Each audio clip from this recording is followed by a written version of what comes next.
Hello, I'm hematologist-oncologist Dr. Tony Talebi. Oftentimes as an oncologist, we order PET scans for our patients. Today I have the pleasure of speaking with Dr. Ezzudine, Associate Professor of Clinical Radiology, University of Miami.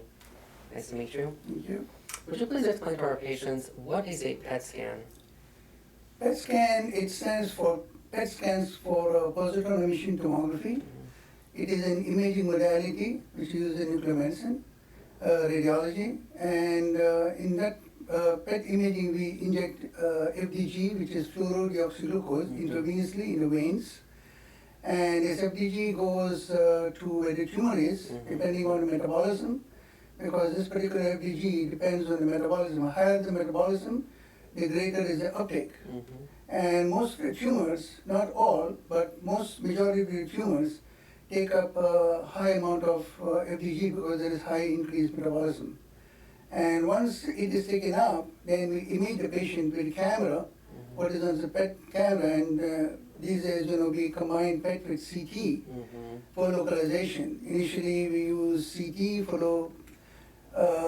for imaging the area of concern, and followed by PET imaging without moving the patient, so that the anatomical imaging is superimposed on the functional imaging of PET. I see. What are some common cancers in which this is used?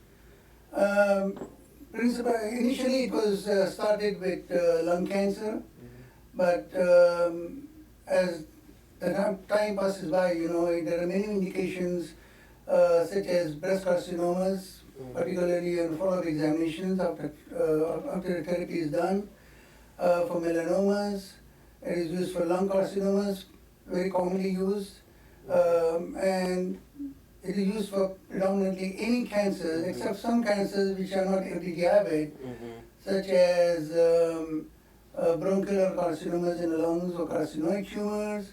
Some tumors like prostate cancers are not very FDG avid, and secondly, cancers of the bladder, urinary bladder, which contains urine, which is radioactive anyway.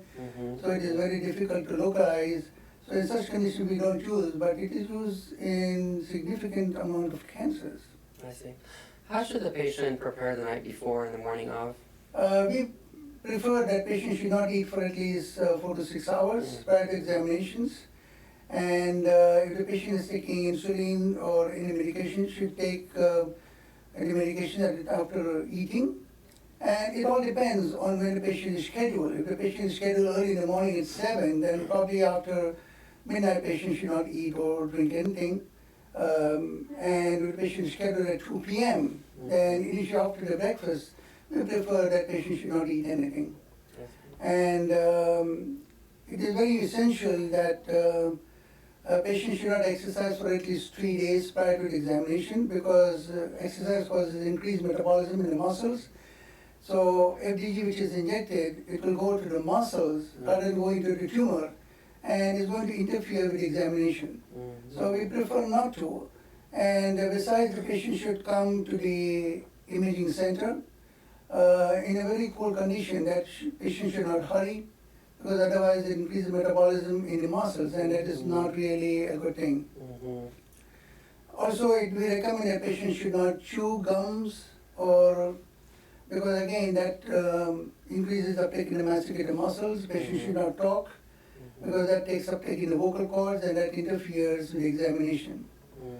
Otherwise, there's no other preparations which is really required. I see.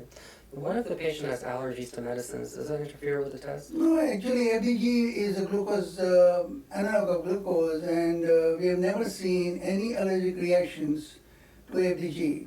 So basically, it is like a normal substance in our body, and we have so far never seen any allergic reactions to FDG administration. I see. What about specifically patients that are diabetic? How does that change for them? If the patient is diabetic, then we always measure glucose level when the patient comes to our department, and we prefer that glucose should be less than 200 milligrams per ml. And if the patient is diabetic, then we recommend that whatever insulin or medication they are taking, they should continue taking that. But once the level is in the department where the level is less than 200, we inject the patient. Otherwise, there should not be any difference.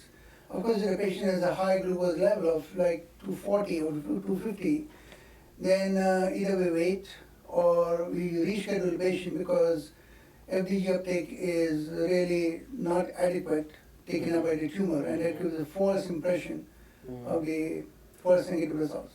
I see. And is there anything unusual that the patient might experience after the procedure is done? We have never seen any side effects or, as I said, allergic reactions initially.